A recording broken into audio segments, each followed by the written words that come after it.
Agora mesmo, enquanto você ouve isso, enquanto seus olhos pesam e sua respiração vai ficando mais lenta, algo antigo está vivo dentro das suas células. Algo que não é exatamente você.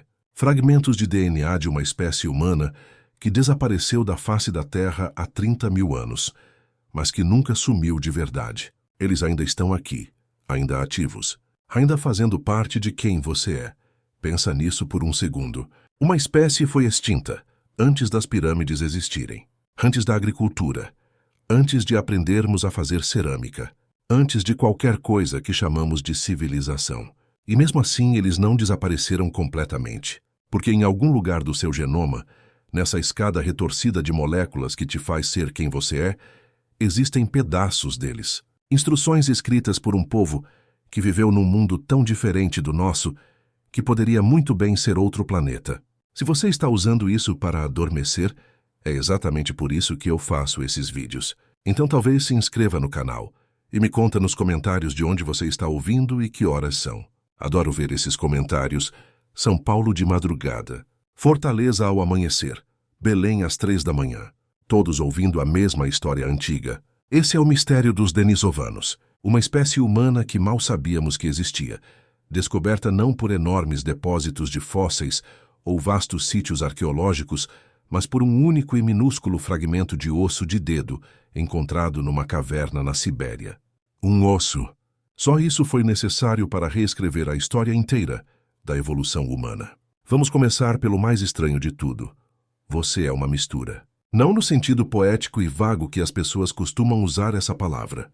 Não no sentido de somos todos iguais lá no fundo, ou carregamos a história da humanidade em nossos corações. Não. Você é uma mistura num sentido completamente literal, molecular, bioquímico. O DNA que define cada célula do seu corpo, que instrui seus pulmões a respirar, seu coração a bater, seu cérebro a sonhar essa noite, esse DNA não vem de uma única linhagem humana. Vem de pelo menos 2, talvez 3, talvez mais. A maioria das pessoas aprende sobre evolução humana como se fosse uma corrida em linha reta.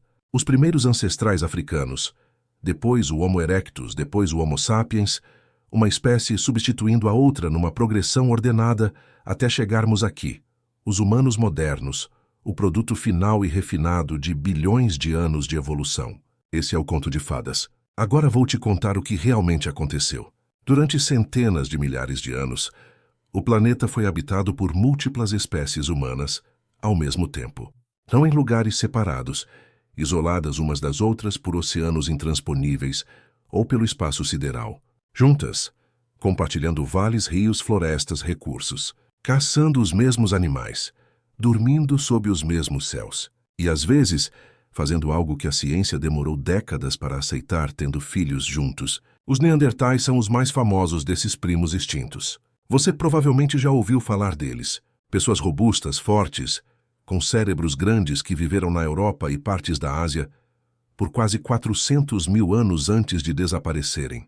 E hoje sabemos que os humanos modernos com ancestralidade europeia ou asiática carregam entre 1% e 2% de DNA neandertal.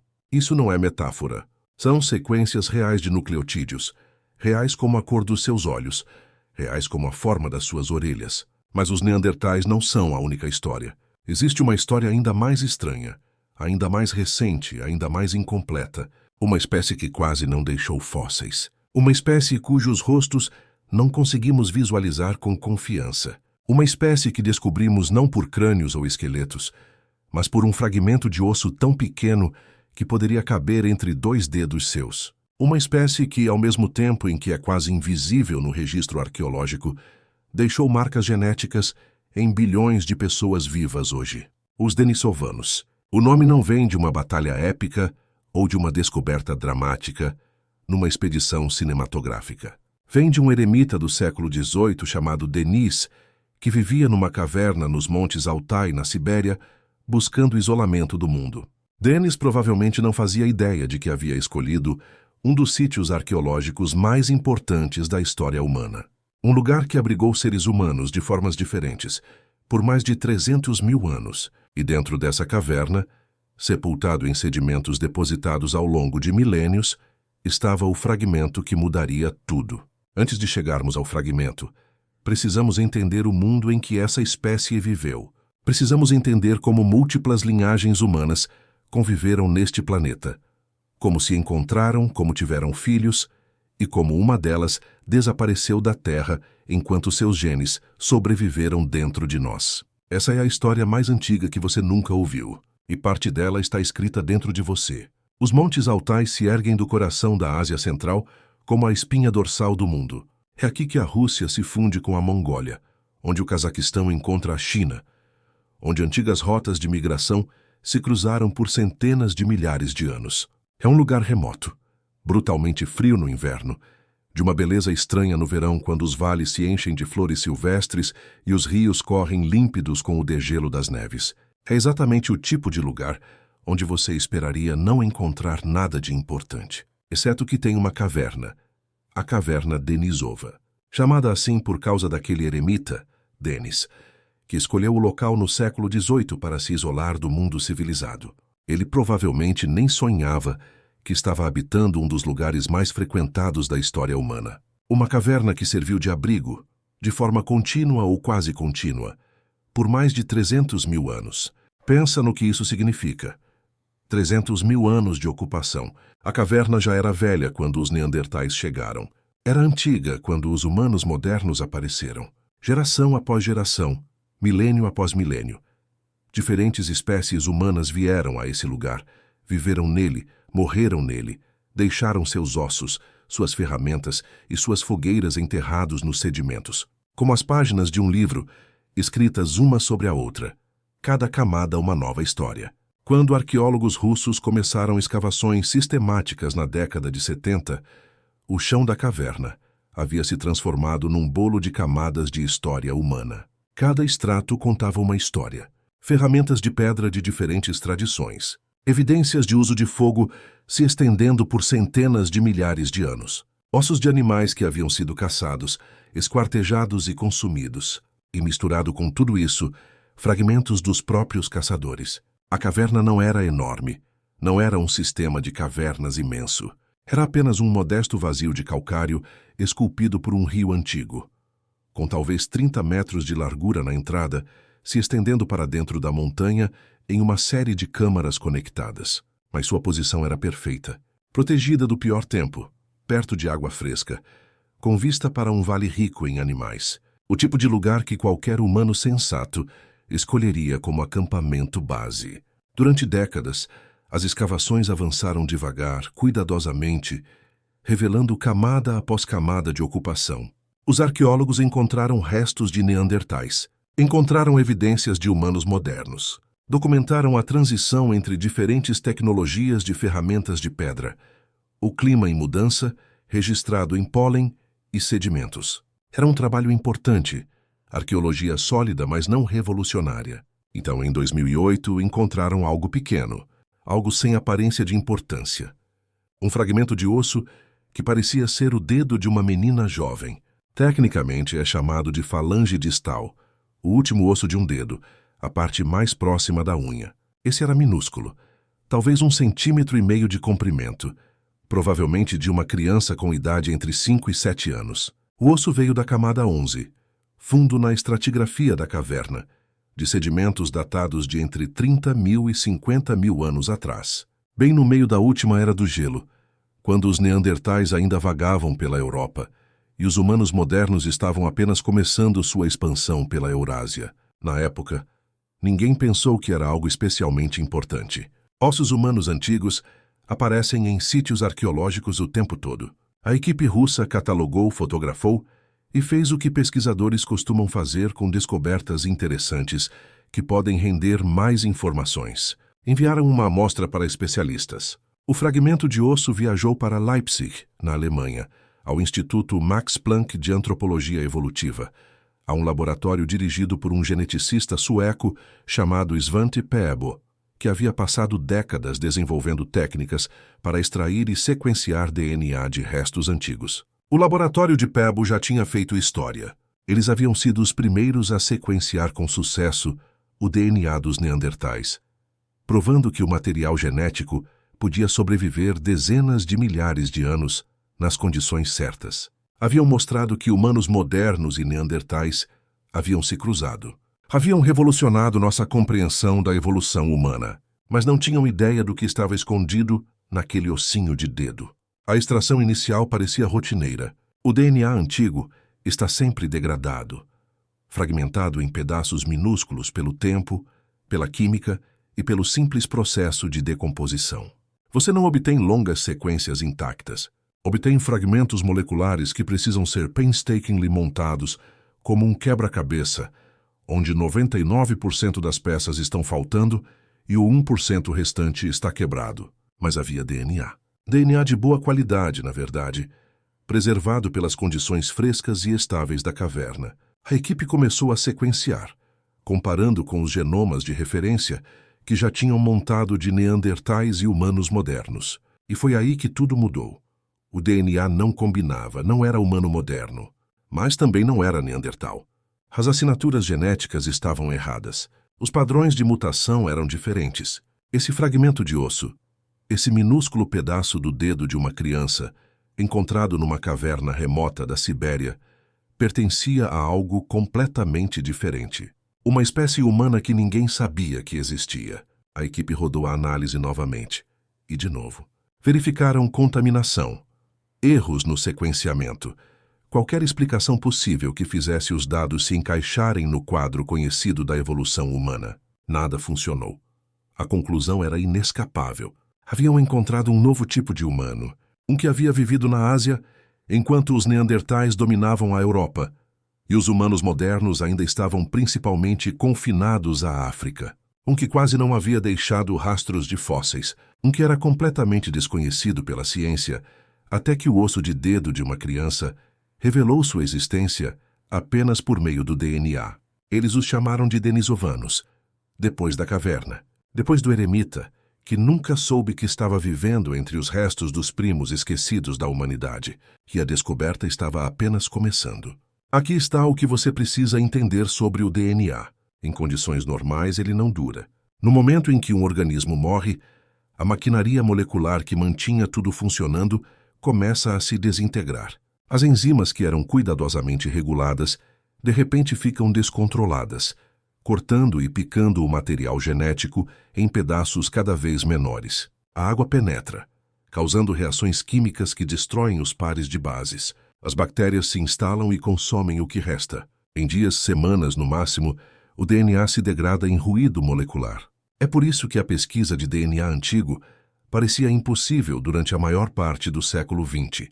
Os cientistas podiam extrair e sequenciar DNA de coisas vivas, até mesmo de espécimes recentemente mortos. Mas qualquer coisa com mais de algumas décadas, o material genético simplesmente sumia, degradado além de qualquer recuperação, exceto em circunstâncias muito específicas. O frio ajuda, a secura ajuda ainda mais. A falta de oxigênio é crucial, e condições estáveis de pH podem preservar estruturas moleculares que de outra forma se desintegrariam. Junte todos esses fatores, e você tem lugares como a caverna Denisova, formações de calcário com temperaturas estáveis pairando logo acima do ponto de congelamento, baixa umidade, sedimentos que protegeram os restos enterrados da exposição ao oxigênio. O tipo de ambiente onde o DNA não decai normalmente, onde o material genético pode sobreviver não por anos ou décadas, mas por dezenas de milhares de anos. Mesmo assim, o que sobrevive não é prístino. O DNA antigo sai em fragmentos, pequenos pedaços moleculares, muitas vezes com apenas 50 a 100 pares de bases de comprimento. Quando sequências de DNA funcionais podem ter milhões de pares de bases, é como tentar reconstruir uma biblioteca a partir de pedaços de papel que foram rasgados, espalhados, expostos aos elementos por milênios e então parcialmente digeridos por bactérias. Durante a maior parte do final do século XX, isso parecia um problema impossível. Os pesquisadores podiam ocasionalmente extrair DNA antigo de espécimes relativamente recentes, mamutes congelados no permafrost, múmias egípcias preservadas pela dessecação. Mas as sequências eram fragmentárias, contaminadas, difíceis de verificar. Muitas afirmações antigas de recuperação de DNA antigo acabaram sendo contaminação de fontes modernas. Então veio Svante Pääbo, Um bioquímico sueco que se tornou obcecado com a ideia de que o material genético de humanos extintos ainda poderia ser recuperado. Não apenas teoricamente recuperável, mas realmente acessível com as técnicas certas e paciência suficiente. Ao longo dos anos 90 e início dos anos 2000, a equipe de Pebo no Instituto Max Planck desenvolveu métodos cada vez mais sofisticados para trabalhar com material genético degradado. Descobriram como isolar o DNA antigo da contaminação bacteriana que preenche a maioria das amostras arqueológicas. Desenvolveram técnicas para amplificar pequenos fragmentos sem introduzir contaminação moderna. Criaram métodos estatísticos para distinguir sequências antigas autênticas do ruído de fundo. Mais importante, aprenderam onde procurar: ossos de cavernas frias e secas, dentes, que preservam o DNA melhor do que outros elementos esqueléticos. Amostras de sítios com condições ambientais estáveis. Lugares como a caverna Denisova, onde o relógio molecular havia efetivamente parado dezenas de milhares de anos atrás. Por 2008, a equipe de Pebo já havia realizado o impossível uma vez. Haviam sequenciado com sucesso DNA de ossos de neandertais, provando que o material genético podia sobreviver em espécimes com mais de 40 mil anos. Mais que isso, haviam montado o genoma suficiente do Neandertal para compará-lo com o DNA humano moderno e mostrar algo revolucionário. Nos cruzamos. Humanos modernos e neandertais se encontraram, se acasalaram e produziram descendentes férteis. A maioria das pessoas de ascendência europeia e asiática carrega entre 1% e 2% de DNA neandertal. Esse era o contexto quando aquele ossinho de dedo chegou da Sibéria. A equipe havia provado que a recuperação de DNA humano antigo era possível. Tinham genomas de referência de neandertais e de humanos modernos. Tinham a expertise técnica e as ferramentas estatísticas para analisar sequências genéticas fragmentárias. Estavam prontos, mas nada os preparou para o que encontraram. A primeira análise se concentrou no DNA mitocondrial. Essa era a prática padrão. O DNA mitocondrial vem das usinas de energia celulares, herdado exclusivamente pela linha materna, e está presente em centenas de cópias por célula, em comparação com apenas 2 cópias do DNA nuclear. Essa redundância significa que as sequências mitocondriais são muito mais propensas a sobreviver à degradação. Você pode extrair DNA mitocondrial utilizável de amostras onde o DNA nuclear está degradado demais para ser sequenciado. A equipe extraiu o DNA mitocondrial do ossinho de dedo, sequenciou e comparou com seus bancos de dados de referência. O DNA mitocondrial humano moderno difere do DNA mitocondrial neandertal em cerca de 200 mutações acumuladas ao longo de aproximadamente 500 mil anos de evolução separada. O fragmento de dedo dos denisovanos era 2 vezes mais diferente. Cerca de 400 mutações o separavam dos humanos modernos. Aproximadamente 350 mutações o separavam dos neandertais. Isso sugeria uma população que havia se divergido de nossa linhagem ainda antes dos neandertais. E então, havia evoluído de forma independente por centenas de milhares de anos em completo isolamento de ambos os grupos. As implicações eram assombrosas. Ou haviam encontrado o neandertal mais divergente já descoberto, ou haviam encontrado algo totalmente novo. Algo que havia vivido na Ásia enquanto os neandertais habitavam a Europa e os humanos modernos evoluíam na África. Uma terceira espécie humana que ninguém sabia que existia. Mas o DNA mitocondrial conta apenas parte da história. Para realmente entender o que haviam encontrado, a equipe precisava do genoma nuclear, os 3 bilhões de pares de bases de DNA contidos no núcleo celular que carrega o projeto genético completo. Isso era muito mais difícil. O DNA nuclear está presente em apenas 2 cópias por célula, tornando muito menos provável que sobreviva. Os fragmentos recuperados de amostras antigas são mais curtos, mais degradados, mais contaminados. Montar um genoma nuclear completo a partir de fragmentos de osso com 50 mil anos exigiu o processamento de bilhões de sequências individuais de DNA e sua separação computacional da contaminação moderna e do DNA bacteriano. Levou meses. A equipe extraiu cada fragmento possível de material genético da amostra do ossinho de dedo. Sequenciaram e resequenciaram, construindo cobertura um fragmento de cada vez, usando métodos estatísticos para verificar que cada sequência era DNA antigo autêntico e não contaminação.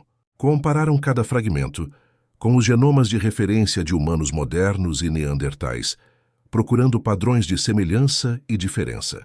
Gradualmente, uma imagem emergiu. O genoma nuclear confirmou o que o DNA mitocondrial havia sugerido. Isso não era um neandertal estranho. Era uma população distinta, que havia se separado da linhagem humana moderna há cerca de 800 mil anos, ligeiramente antes dos neandertais se separarem.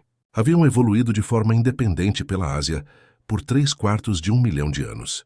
Desenvolveram suas próprias assinaturas genéticas únicas, suas próprias adaptações, sua própria trajetória evolutiva, e então em algum momento desapareceram, deixando quase nenhum rastro de fóssil. Nenhuma forma de crânio distinta que paleontólogos pudessem identificar. Nenhuma estrutura óssea única que aparecesse em pesquisas arqueológicas. Apenas DNA. Sequências genéticas preservadas no ossinho de dedo de uma criança de uma caverna siberiana. E como se descobriria, espalhadas pelos genomas de pessoas vivas em toda a Ásia e Oceania. Pela primeira vez na história, os cientistas haviam identificado uma espécie humana não por sua anatomia, mas por seus genes. Os denisovanos existiam principalmente como informação, como sequências de pares de bases que contavam uma história de divergência, adaptação e eventual extinção. Era um povo conhecido quase inteiramente pelas assinaturas moleculares que haviam deixado para trás. E essas assinaturas estavam prestes a revelar algo ainda mais extraordinário. Aqui está o paradoxo fundamental que torna a pesquisa sobre os denisovanos tão estranha. Sabemos mais sobre sua genética do que sobre a genética da maioria das espécies vivas. Podemos traçar sua ancestralidade quase 1 milhão de anos atrás, identificar variantes de genes específicos que carregavam, determinar quando e onde se cruzaram com outras populações humanas. Podemos sequenciar todo o seu genoma com precisão impressionante. Mas se você perguntasse a qualquer pessoa na Terra como um denisovano realmente parecia, ninguém poderia dizer com qualquer confiança, porque temos quase nada para olhar. Um osso de dedo de uma adolescente, 3 dentes, um maxilar, é isso. Esse é o registro físico inteiro de uma espécie humana que viveu por centenas de milhares de anos em metade da Ásia. Um povo que desenvolveu tecnologias, construiu culturas, se adaptou a ambientes de florestas tropicais, às mais altas planaltos da Terra, e estamos tentando reconstruí-los a partir de fragmentos que mal encheriam uma caixa de sapatos. Comece por esses dentes, eles são estranhos, muito estranhos, enormes em comparação com os dentes dos humanos modernos, ainda maiores do que os molares dos neandertais. As coroas são massivas, as raízes robustas e grossas. Esses dentes pertencem a pessoas que mastigavam algo duro regularmente e cujos maxilares eram poderosos o suficiente para lidar com estresse mecânico sério. Os padrões de desgaste sugerem que não estavam apenas comendo frutas macias e carne cozida. Estavam processando alimentos que exigiam força de mordida real. Talvez fibras vegetais duras, carne crua, materiais que precisavam ser triturados antes de serem engolidos. O tamanho sugere outra coisa também. As dimensões dentárias se correlacionam com o tamanho corporal geral entre os primatas. Esses molares massivos provavelmente pertencem a indivíduos de grande porte, não necessariamente altos, mas robustos, de ossos espessos, muito musculados, construídos para a força e não para a graça. Pensa em proporções de Neandertal, mas potencialmente ainda mais robustas. Então há o maxilar, o mandíbula de Xiai, nomeado assim pelo condado da China, onde foi encontrado. Mas a história de sua descoberta é quase absurda em sua aleatoriedade. Na década de 80, um monge budista estava explorando a caverna de Baixia, no Planalto tibetano, a mais de 3.000 metros acima do nível do mar. Ele encontrou o que era claramente um maxilar antigo embutido na parede da caverna. Reconheceu como algo potencialmente significativo e o doou a um mosteiro local, onde ficou por décadas. Apenas sentado ali, esse espécime incrivelmente raro, numa instituição religiosa numa das regiões mais remotas da Terra. Ninguém identificou o que era até 2019. Foi quando os pesquisadores finalmente conseguiram extrair sequências de proteínas do osso. Proteínas antigas, que sobrevivem por muito mais tempo do que o DNA em muitas condições. As assinaturas das proteínas combinavam com os padrões genéticos dos denisovanos. Isso não era apenas qualquer mandíbula humana antiga. Era um denisovano e foi encontrado a 3.280 metros de altitude, num ambiente que desafiaria a maioria dos humanos modernos sem uma aclimatação extensiva. Os denisovanos não estavam apenas vivendo em cavernas siberianas. Haviam colonizado o teto do mundo. O mandíbula em si é massiva. Osso espesso, dentes grandes, uma estrutura robusta que, novamente, sugere músculos maxilares poderosos e séria capacidade de mastigação. Mas há algo mais interessante. Mostra certos traços arcaicos, características que parecem muito mais como espécies humanas, muito mais antigas. Primitivas até o nível do Homo erectus em alguns detalhes. Isso sugere que os denisovanos retiveram traços ancestrais que tanto os humanos modernos quanto os neandertais já haviam perdido. Eles seguiam sua própria trajetória evolutiva, mantendo algumas características antigas, enquanto desenvolviam suas próprias adaptações únicas. Mas tentar imaginar um denisovano completo, a partir de um osso de dedo, 3 dentes e um maxilar, é quase impossível. É como tentar reconstruir a aparência de alguém a partir de uma fotografia do polegar esquerdo, algumas unhas dos pés e do queixo. Você pode fazer suposições fundamentadas, mas está realmente especulando. É aqui que as coisas ficam criativas. Nos últimos anos, os pesquisadores tentaram usar padrões de metilação do DNA para reconstruir a anatomia dos denisovanos. A metilação é como os genes são ligados e desligados durante o desenvolvimento. Ao analisar os padrões de metilação preservados no DNA antigo, você pode teoricamente prever quais genes estavam ativos durante o crescimento e, a partir disso, inferir quais características físicas teriam se desenvolvido. Essas análises sugerem que os denisovanos podem ter tido rostos muito largos, mais largos do que os neandertais ou os humanos modernos. Seus crânios eram possivelmente bastante largos também, com protuberâncias de sobrancelha proeminentes e um maxilar projetante. Algumas reconstruções os imagina parecendo distintamente arcaicos, quase mais parecidos com o Homo erectus do que contemporâneos com os humanos modernos. Mas essas são suposições fundamentadas construídas sobre modelos estatísticos baseados em evidências fragmentárias. Ninguém realmente sabe. As reconstruções são hipóteses, não fotografias. E quanto à sua cultura, sua tecnologia, as vidas que realmente viveram? Aqui as evidências ficam ainda mais escassas. A caverna denisova contém camadas onde o DNA dos denisovanos está presente. Sedimentos depositados durante períodos em que presumivelmente ocupavam o local. Essas camadas contêm ferramentas, mas aqui está o problema. As ferramentas parecem bastante parecidas com as feitas por neandertais e pelos primeiros humanos modernos nos mesmos períodos de tempo. Pontas de pedra, raspadores e implementos de corte. Sofisticados o suficiente, mas não distintivamente diferentes. Isso significa que os denisovanos não tinham tradições culturais únicas? Ou significa que as ferramentas de pedra representam soluções convergentes para problemas universais e as diferenças culturais reais estavam em materiais orgânicos que não sobreviveram? Eles tinham estilos de roupas distintos, tradições artísticas únicas, estruturas sociais diferentes, não temos ideia. Há evidências tentativas de que criavam joias. Alguns ornamentos de osso e contas da caverna denisova podem estar associados a camadas de ocupação denisovana, embora a datação seja incerta. Se confirmado, isso sugeriria pensamento simbólico, senso estético, possivelmente exibição de status ou comportamento ritual. Mas, novamente, as evidências são fragmentárias ou contestadas. O que nos resta é uma espécie humana inteira que existe mais como conceito do que como realidade.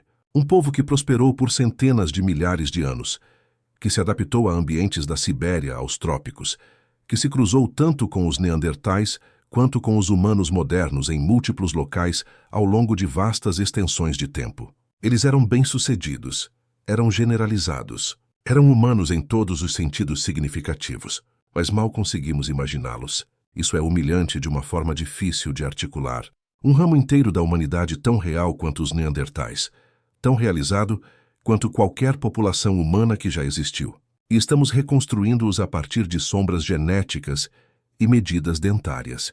Eles tinham rostos, vozes, personalidades individuais, esperanças, medos e histórias. Olhavam para as mesmas estrelas que vemos, sentiam o mesmo sol na pele, amavam seus filhos e lamentavam seus mortos. E não sabemos nem a cor dos olhos deles. Imagine um único lugar na Terra que assiste a todo o drama do nosso gênero se desdobrar. Uma caverna com vista para um vale siberiano frio.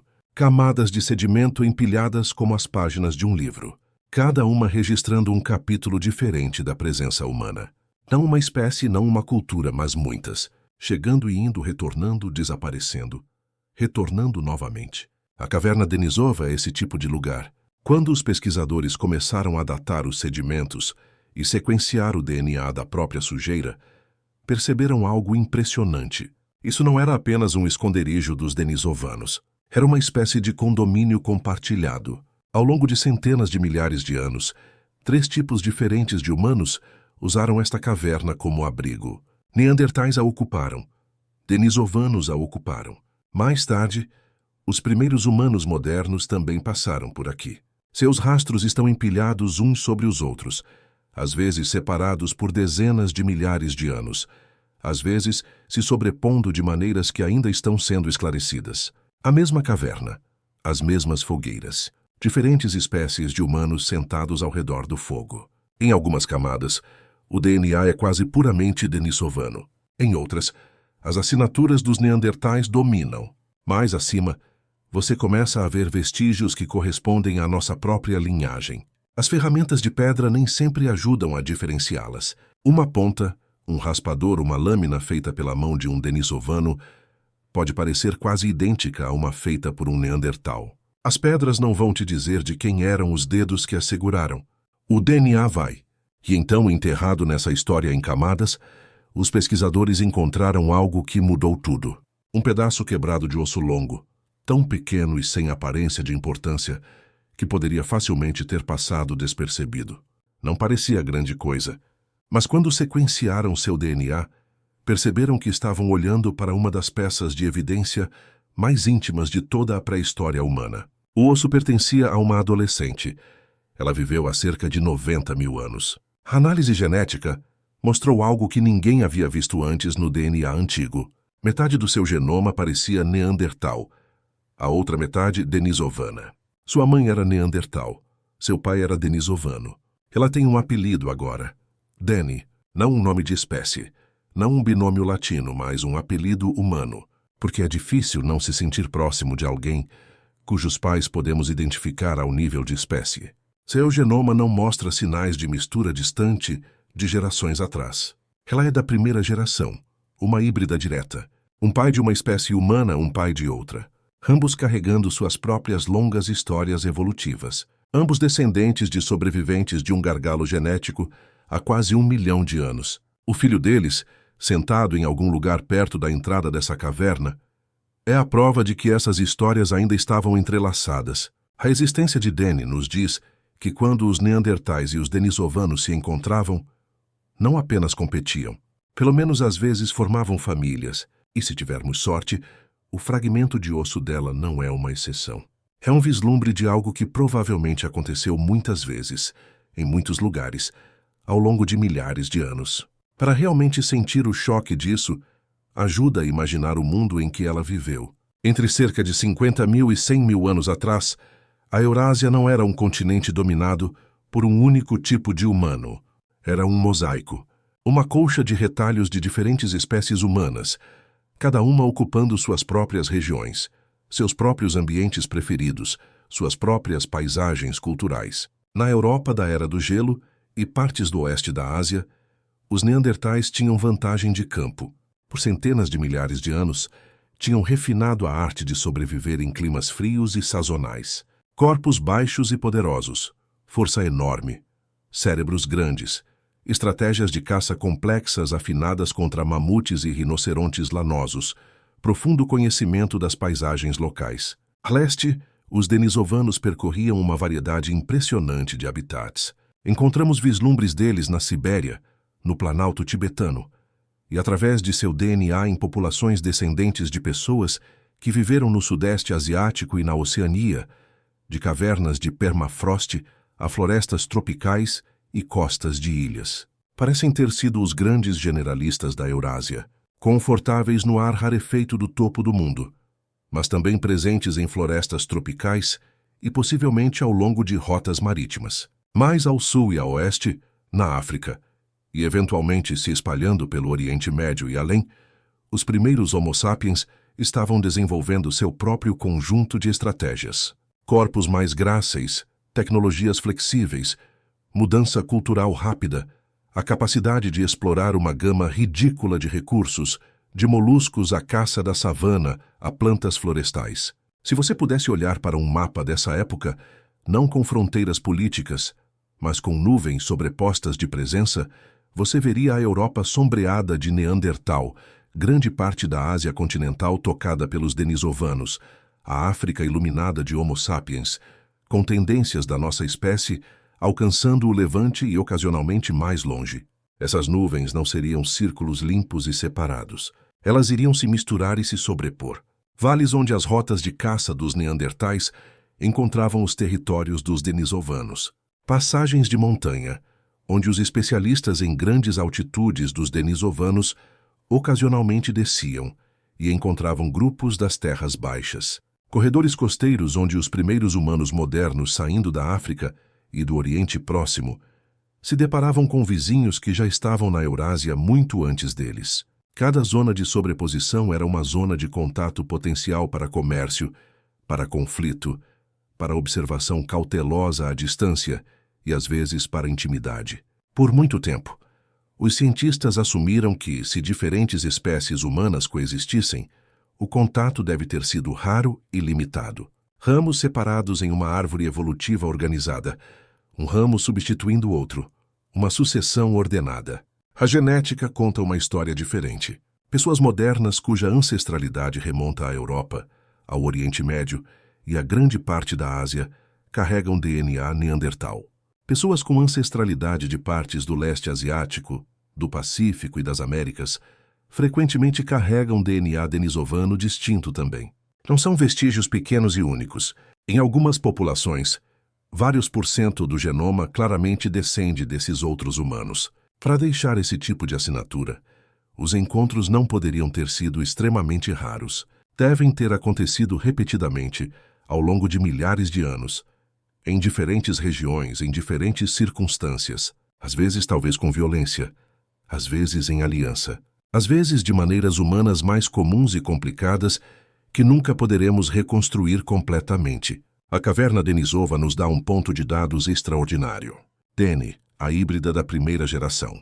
Mas quando os geneticistas olham tanto para os genomas dos neandertais quanto para os dos denisovanos, veem indícios de múltiplos episódios de mistura que remontam centenas de milhares de anos. Não é uma árvore reta, é um rio trançado. Os galhos se dividem, sim.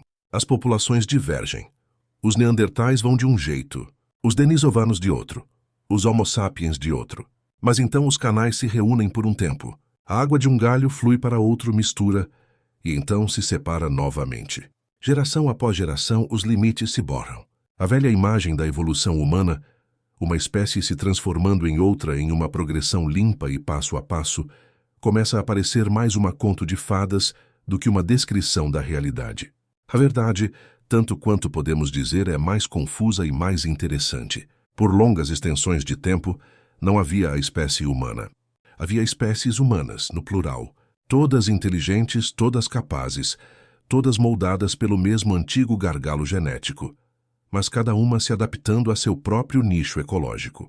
Os neandertais especializados em ambientes frios e sazonais, estabelecendo uma presença poderosa na Europa e no oeste da Ásia. Os denisovanos se espalhando por toda a Ásia, desde planaltos altos a florestas equatoriais, possivelmente se destacando em ambientes que exigiam tanto robustez física quanto flexibilidade fisiológica.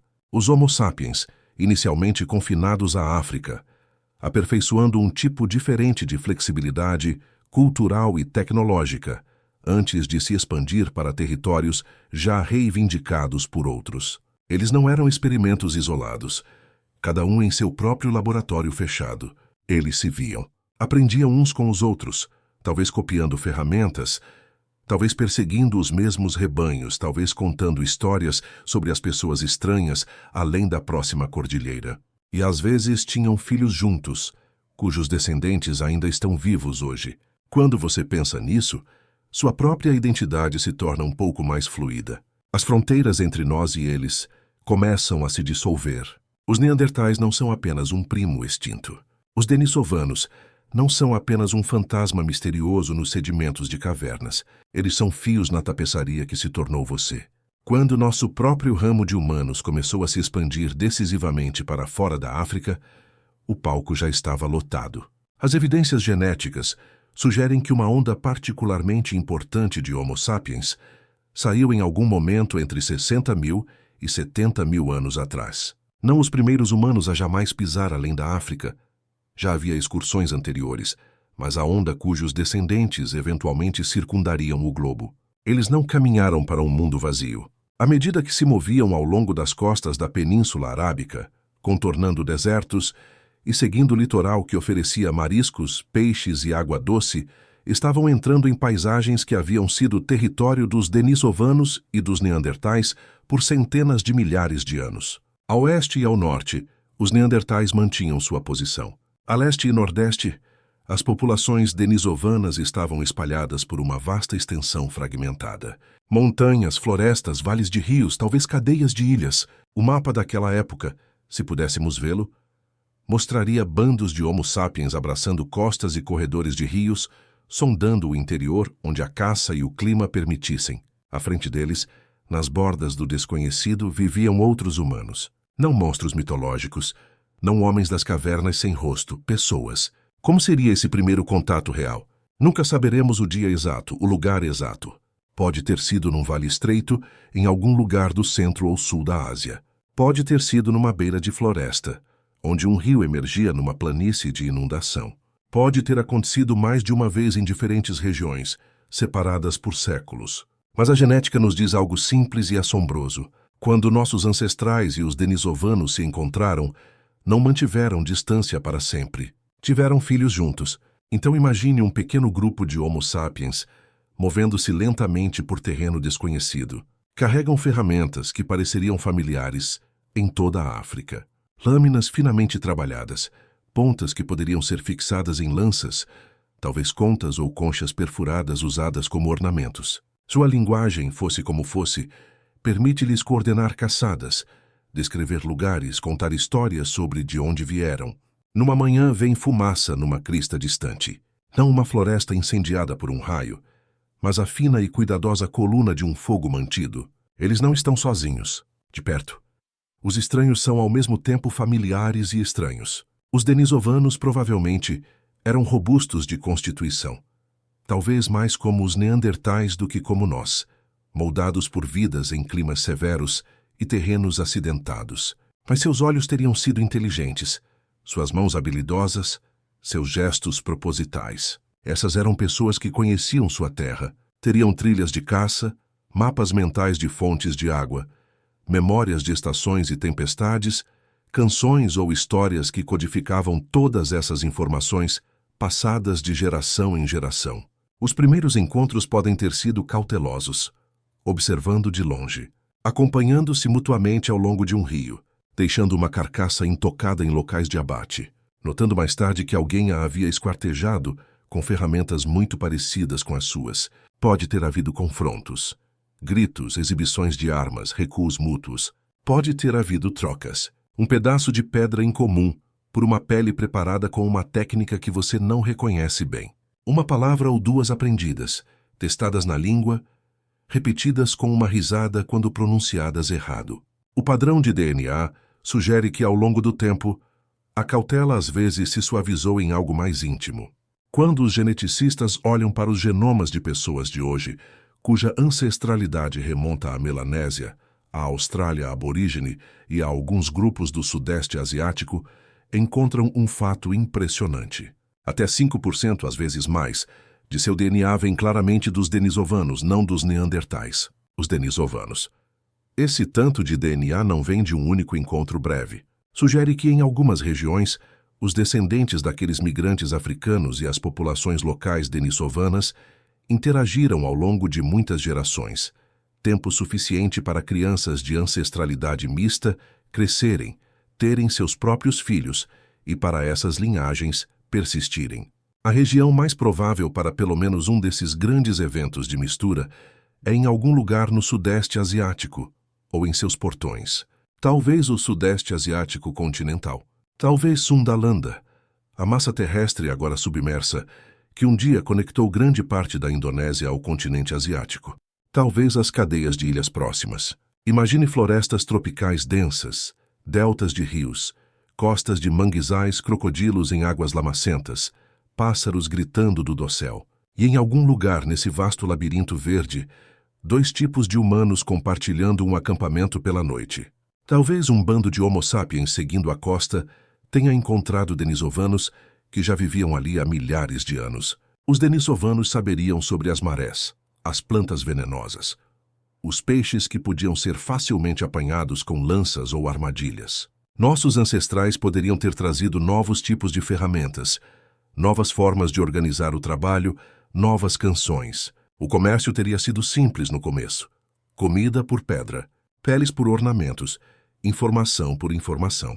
Mas os humanos sempre foram mais do que comerciantes e caçadores. Formam amizades, ficam curiosos sobre estranhos, escolhem parceiros. Em algum lugar dessas florestas, numa praia agora afogada pelo mar em ascensão, um jovem denisovano e um jovem Homo sapiens podem ter se sentado na beira do círculo de luz de uma fogueira, ouvindo os parentes mais velhos falar. Podem ter trocado olhares, depois palavras, depois uma piada. Seus pais podem ter sido desconfiados. Seus amigos podem ter sido fascinados.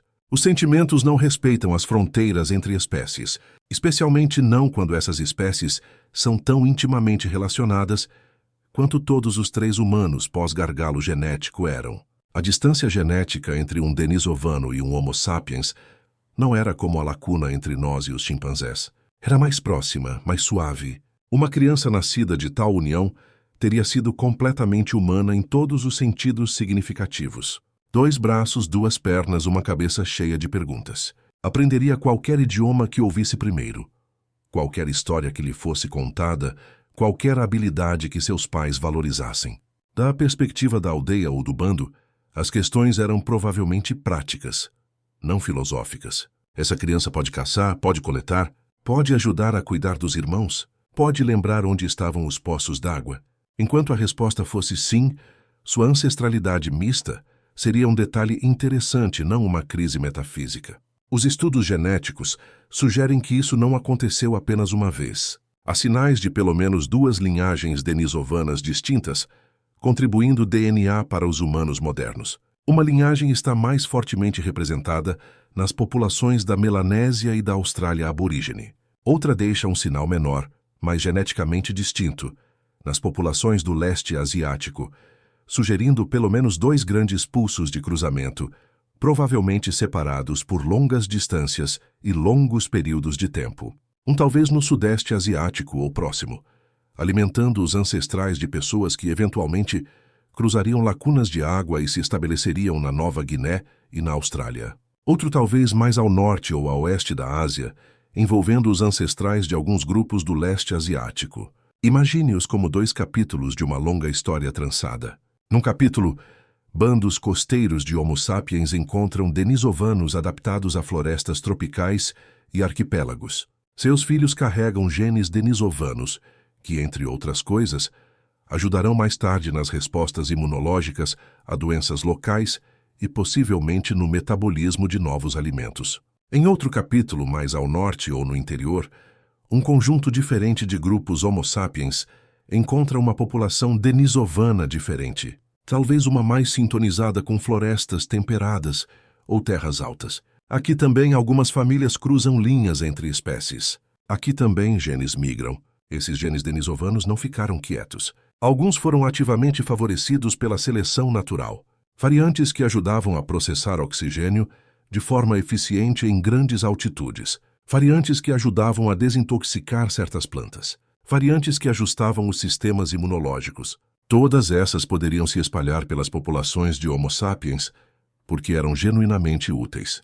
Por trás de cada uma dessas variantes de genes úteis, no entanto, havia uma relação. Uma conversa à beira de um rio. Uma viagem de caça compartilhada. Um período de vida lado a lado. Tempo suficiente para as pessoas verem além do eles não são nós e chegarem à humanidade cotidiana dos outros. É fácil, de uma distância de dezenas de milhares de anos, falar apenas em termos de eventos de mistura e fluxo de genes. Essas são as frases que aparecem em artigos científicos. Mas por baixo dessa linguagem técnica estão vidas. Pessoas que aprenderam a entender os sotaques uns dos outros. Pessoas que discutiram e se reconciliaram. Pessoas que lamentaram seus mortos e se preocuparam com o futuro de seus filhos. Quando os cientistas começaram a decodificar esses ecos, esperavam que os vestígios denisovanos nas pessoas modernas fossem fracos. Um sussurro quase imperceptível. Afinal, essa era uma população conhecida por alguns ossos e dentes numa única caverna siberiana. Quanto deles poderia ter realmente sobrevivido? Então os números voltaram. Em pessoas cuja ancestralidade remonta à Melanésia, à Papua Nova Guiné, à Austrália aborígene, o sinal denisovano não era uma pequena mancha na borda do gráfico. Era negrito, persistente. Em alguns indivíduos, 5. Até 6% do genoma é claramente de origem denisovana. Isso significa que se você pudesse alinhar o DNA deles como um longo rolo, uma em cada 20 letras aproximadamente teria sido escrita por uma mão denisovana antiga. Isso não é apenas uma nota de rodapé genética. Esse é o tipo de contribuição que você esperaria de um bisavô algumas gerações atrás, exceto que, nesse caso, o avô é uma espécie humana inteira desaparecida. E a história denisovana não para por aí. Em muitas populações do leste asiático, há um componente denisovano menor, mas ainda mensurável, em torno de 0,2% em média. Parece minúsculo, mas em bilhões de pessoas, essa fração representa uma enorme quantidade de DNA denisovano ainda circulando pelas linhagens humanas. Mesmo em partes da Europa, e surpreendentemente até mesmo em algumas populações africanas, análises cuidadosas encontram sinais fracos dos denisovanos. Não porque os próprios denisovanos marcharam para dentro da África, mas porque algumas pessoas, cujos ancestrais se misturaram com os denisovanos, mais tarde migraram de volta, carregando esses fragmentos consigo. O movimento humano nunca foi uma estrada de mão única. Então os denisovanos não estão apenas adormecidos em algumas populações insulares isoladas. Eles estão, num sentido bem real, globais, presentes nos genomas de uma vasta fatia da humanidade, de costas tropicais a planaltos de montanha, a cidades modernas lotadas. Mas esses pedaços de DNA denisovano não são todos iguais. Alguns segmentos estão espalhados aleatoriamente, lentamente, se desgastando sob o fluxo das gerações. Outros se destacam como fios brilhantes que a seleção natural se recusou a deixar ir.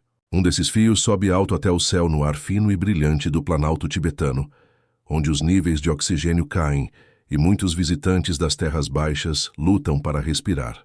As pessoas locais vivem, trabalham e criam famílias em altitudes que deixariam a maioria de nós ofegantes. Seus corações não batem de forma tão desesperada. Seu sangue não engrossa perigosamente com excesso de hemoglobina. Seus corpos lidam com a altitude, como se tivessem sido projetados para isso. De certa forma foram. Quando os geneticistas examinaram de perto os moradores do Planalto tibetano, um gene em particular se destacou, IPAS1. Esse gene ajuda a regular como o seu corpo responde ao baixo nível de oxigênio, controlando quanta hemoglobina você produz e como a química do seu sangue se ajusta. Na maioria de nós, a versão padrão do EPAS1 funciona bem ao nível do mar, mas em grandes altitudes pode levar o corpo à superprodução, tornando o sangue parecido com lama. Nos tibetanos, uma versão distinta do EPAS1 mantém essa resposta sob controle. É como um sistema de controle de altitude finamente ajustado. De onde veio essa versão especial? Quando os pesquisadores a compararam com variantes de genes de todo o mundo, não combinava com nada nas populações humanas modernas típicas. Mas quando a compararam com o DNA antigo, a combinação apareceu repentinamente no genoma denisovano. A variante do EPAS1, para grandes altitudes nos tibetanos, é quase idêntica à versão denisovana. Em algum momento no passado profundo, uma população denisovana, que havia passado gerações em terreno acidentado e de grande altitude, desenvolveu essa adaptação. Em algum momento posterior, os Homo sapiens se movendo pela Ásia os encontraram, se cruzaram com eles e carregaram esse kit de ferramentas de grande altitude em seu DNA. Quando um subconjunto desses descendentes eventualmente se estabeleceu no Planalto tibetano, a variante denisovana do EPAS-1 lhes deu uma vantagem crucial. Indivíduos que a carregavam eram menos propensos a sofrer de mal de altitude, menos propensos a perder gestações, mais propensos a criar filhos sobreviventes. Geração após geração, a seleção natural silenciosamente favoreceu a versão denisovana até que ela se tornou comum nas populações tibetanas. Hoje, quando uma criança tibetana nasce com pulmões e sangue finamente ajustados para o céu, há uma herança denisovana trabalhando nos bastidores, invisível, mas essencial. O EPAS-1 é o gene denisovano mais famoso nos humanos modernos, mas não é o único. Outros fragmentos de DNA denisovano parecem moldar nossos sistemas imunológicos. Em muitas populações fora da África, os cientistas identificaram variantes de HLA, genes que ajudam o corpo a reconhecer e responder a patógenos, que quase certamente vieram dos denisovanos. Imagine os Homo sapiens se movendo para a Ásia pela primeira vez. Novos climas, novas plantas, novos parasitas, novos vírus e bactérias que seus sistemas imunológicos nunca haviam encontrado. As populações denisovanas locais já estavam lutando contra esses inimigos microscópicos há dezenas ou centenas de milhares de anos. Seus genes imunológicos carregavam a memória dessas batalhas. Quando nossos ancestrais e os denisovanos tiveram filhos juntos, parte dessa sabedoria imunológica foi transmitida. As variantes de HLA aperfeiçoadas pelas lutas dos denisovanos tornaram-se parte do kit de ferramentas do Homo sapiens. Em regiões onde essas variantes ajudavam a combater doenças locais, elas aumentaram em frequência. Então, quando seu sistema imunológico hoje reconhece uma certa ameaça e reage eficientemente, há uma pequena chance de que esteja se baseando em instruções escritas pela primeira vez em corpos denisovanos muito antes de sua própria linhagem caminhar por aquela terra. Outras contribuições denisovanas são mais sutis, mas não menos intrigantes. Há variantes derivadas dos denisovanos que parecem influenciar como metabolizamos gorduras. Pequenos ajustes bioquímicos que podem uma vez ter ajudado as pessoas a lidar com climas frios, suprimentos de alimentos imprevisíveis ou dietas ricas em certos tipos de gordura animal ou recursos marinhos. Alguns segmentos de DNA ligados à função e adaptação da pele também remontam aos denisovanos. Esses podem ter ajustado como a pele lida com a radiação ultravioleta, como ela mantém sua função de barreira em condições secas ou frias, como gerencia a inflamação e reparo sob céus duros e em ambientes difíceis.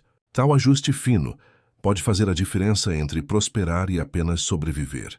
Até os dentes carregam leves assinaturas denisovanas. Algumas regiões de genes envolvidas no desenvolvimento e morfologia dos dentes mostram padrões consistentes com a origem denisovana. Talvez em alguma paisagem antiga, uma forma de dente ligeiramente diferente ou uma estrutura de esmalte reduzisse o desgaste de uma dieta arenosa ou tornasse a mastigação de certas plantas duras mais eficiente. Os genes que moldaram aquele sorriso ou aquela mordida migraram silenciosamente para nossa linhagem e ficaram. Nenhum desses traços sozinho conta a história inteira, mas juntos pintam uma imagem do que o DNA denisovano se tornou em nós. Uma coleção de ferramentas especializadas, forjadas em outros corpos em outros tempos, que nossos ancestrais tomaram emprestado e nunca devolveram. Essa é uma das consequências mais estranhas e mais belas de nossa proximidade com outras espécies humanas. Os denisovanos se foram. Não há uma banda viva deles em algum vale escondido. Suas línguas, fossem quais fossem, silenciaram. Suas canções e rituais se perderam na memória. Ninguém vivo hoje pode dizer: minha avó era denisovana de qualquer maneira simples e direta. E, no entanto, num sentido diferente, essa afirmação não está completamente errada. Se você tem ascendência melanésia, papuana ou australiana aborígene, Uma fração significativa do seu genoma é inegavelmente denisovana. Se suas raízes remontam ao leste asiático, ao Pacífico, ou mesmo mais longe, pequenos pedaços de código denisovano provavelmente viajam em suas células. Se você tem ancestralidade tibetana, cada respiração que você dá em grandes altitudes é moldada por uma herança denisovana. Bilhões de pessoas ao redor do mundo carregam pelo menos algumas sequências denisovanas. Algumas delas são provavelmente neutras, derivando pelo tempo. Algumas foram favorecidas, afiadas pela seleção, transformadas no equivalente genômico de ferramentas de herança passadas porque ainda funcionam.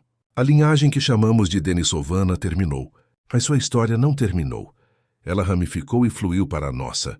Quando você pensa neles agora, tente não imaginar apenas um punhado de ossos numa fria caverna siberiana. Imagine, em vez disso, uma presença viva, difundida pela humanidade. Minúsculos mosaicos de ancestralidade denisovana carregados em sangue e osso e respiração. Espalhados por ilhas e continentes, escondidos em células cardíacas e células cerebrais e nos delicados revestimentos dos pulmões. Nossa história com eles não foi apenas sobre competição por áreas de caça ou breves encontros em florestas sombreadas. Foi também sobre troca, absorção, transformação. Seu DNA ficou. E porque ficou, alguns de nós respiram mais facilmente no topo de montanhas, resistem melhor a certas doenças, processam certos alimentos com mais eficiência. Porque ficou. A espécie humana não é apenas a história do Homo sapiens sozinho, mas uma linhagem trançada, fios de Neandertal, fios de denisovano, entrelaçados no tecido de nosso suposto genoma moderno. De uma forma silenciosa e literal, os denisovanos ainda estão aqui. Alto no planalto tibetano, o ar parece quase oco. A 3, 4, até 5.000 metros acima do nível do mar, cada respiração contém muito menos oxigênio do que seu corpo espera. Para a maioria das pessoas das terras baixas, a resposta é dramática. O coração dispara, o peito aperta, o cérebro fica confuso. Algumas pessoas desenvolvem dores de cabeça, náuseas, até acúmulo de fluido potencialmente fatal nos pulmões ou no cérebro. Fique tempo suficiente sem aclimatação, e seu corpo começa um frenético levante bioquímico. Bombeia mais glóbulos vermelhos para capturar cada molécula possível de oxigênio. A princípio, isso ajuda, mas há um custo. O sangue mais espesso flui mais lentamente. Força o coração. Aumenta o risco de coágulos, derrames, complicações na gravidez. O que começa como uma adaptação desesperada pode se tornar um perigo silencioso e crescente. Os tibetanos, em média, fazem algo muito diferente. Seus corpos respondem ao ar rarefeito com uma calma notável. Os níveis de hemoglobina sobem apenas moderadamente. Seu sangue permanece relativamente fino.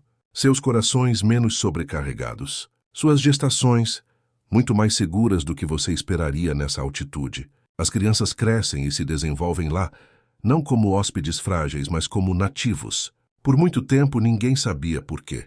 Então, uma série de descobertas começou a conectar o povo do céu com os fantasmas do nosso genoma. Em 2019, no remoto e ventoso Planalto tibetano, os pesquisadores examinaram mais de perto um fóssil que, na verdade, havia sido encontrado anos antes por um monge local. Era uma mandíbula, um maxilar inferior grosso e pesado descoberto numa caverna em Chiai, a mais de 3.000 metros acima do nível do mar. Não parecia o maxilar de um humano moderno.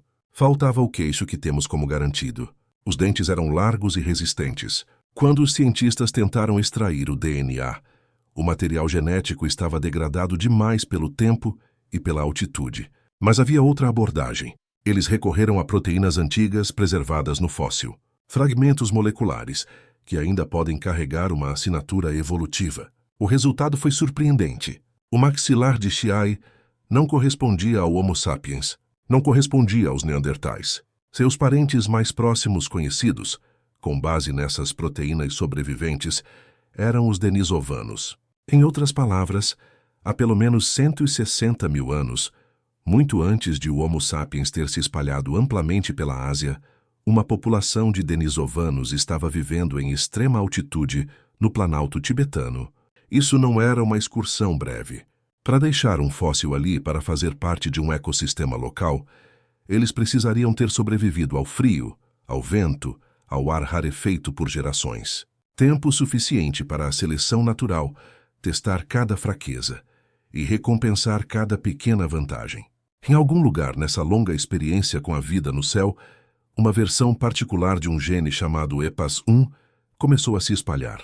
Quando os geneticistas compararam o EPAS1 nos tibetanos com o mesmo gene em populações próximas das terras baixas, o contraste era marcante. Entre os tibetanos, essa variante especial é extraordinariamente comum, presente na grande maioria das pessoas. Nas populações Han chinesas intimamente relacionadas, está quase ausente. Esse padrão é uma assinatura de seleção natural poderosa. Se uma mutação aleatória surge que não faz muito, ela deriva em baixa frequência, às vezes subindo, às vezes caindo, seu destino em grande parte uma questão de acaso. Mas se uma variante aparece, que confere uma enorme vantagem num ambiente particular, proteção contra doenças, resistência ao frio, a capacidade de dar à luz filhos saudáveis em grande altitude, sua frequência não apenas deriva. Ela dispara como um foguete. No caso do EPAS1, o rastro do foguete leva direto ao tempo profundo. A variante tibetana de grande altitude é extremamente rara em todo o mundo. Não parece a versão típica vista em outras populações humanas modernas. Mas quando os pesquisadores a alinharam com o DNA denisovano, a semelhança era quase perfeita. Não uma vaga similaridade, uma combinação quase exata. A explicação mais simples é também a mais profunda. Essa variante do EPAS1 não se originou no Homo sapiens.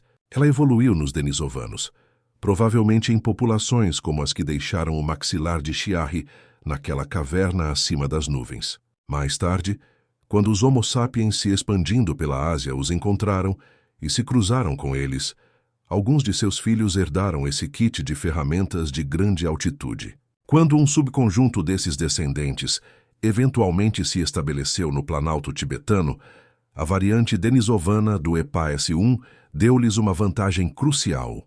Ter a versão denisovana era a diferença entre esforço crônico e relativa facilidade, entre perda de gestações repetida e partos viáveis, entre uma linhagem que lentamente diminuía e uma que florescia.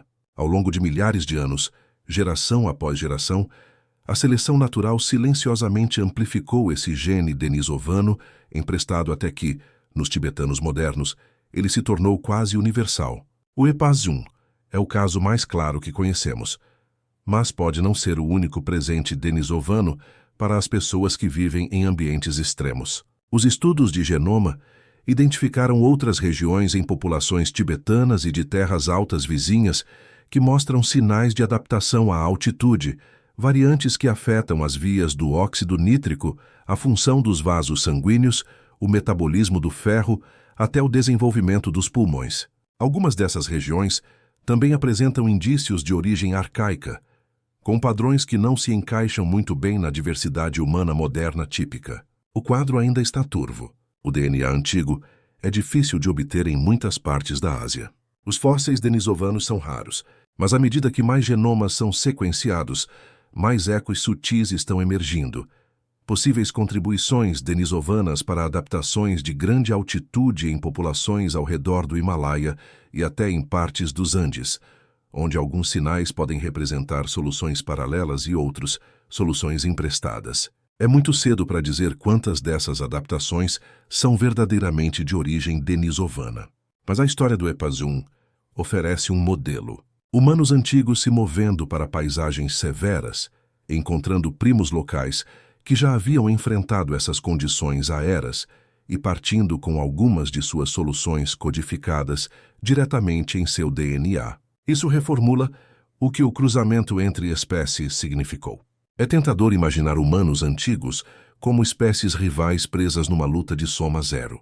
Nós contra eles. Homo sapiens contra neandertais contra denisovanos. Cada um guardando seu território, sua comida, seus parceiros. Havia certamente competição, mas havia também essa troca, essa mistura. Um mercado genético compartilhado onde traços úteis podiam se mover de uma linhagem para outra. Longe de ser uma fraqueza, essa permeabilidade pode ter sido uma de nossas maiores forças. O Homo sapiens não precisava reinventar cada adaptação do zero. Quando nossos ancestrais vagavam para planaltos altos, ou florestas estranhas, ou vales cheios de doenças, às vezes encontravam pessoas que já haviam pago o preço evolutivo de viver ali. Seus corpos carregavam soluções conquistadas a duras penas, defesas imunológicas, ajustes metabólicos, truques de altitude. Através do cruzamento, poderíamos, num sentido, licenciar essas soluções, assumi-las, dobrá-las em nosso próprio genoma em evolução. Os denisovanos parecem ter sido especialmente bons em sobreviver em extremos, de vales fluviais gelados da Sibéria ao teto do mundo no Tibete, às ilhas acidentadas do Sudeste Asiático, onde se exigiam travessias marítimas. Suas impressões digitais genéticas aparecem repetidamente em lugares onde a vida não é simples. O maxilar de Chiari é apenas um fóssil deitado em silêncio em sua caverna de montanha. O gene EPAS1 é apenas um trecho de código zumbindo quietamente dentro de células humanas, mas juntos sugerem uma verdade mais ampla. Os denisovanos não eram um povo marginal e frágil, se agarrando a um único refúgio. Eram adaptáveis, generalizados, capazes de prosperar em ambientes que testariam qualquer corpo humano. E porque nossos ancestrais os encontraram e tiveram filhos com eles, parte dessa resistência não desapareceu quando os denisovanos foram. Passou para nós. Quando um pastor tibetano acorda antes do amanhecer e entra num ar tão fino que deixaria a maioria do mundo ofegante, há uma antiga parceria em ação. Não apenas Homo sapiens, mas uma herança denisovana silenciosa.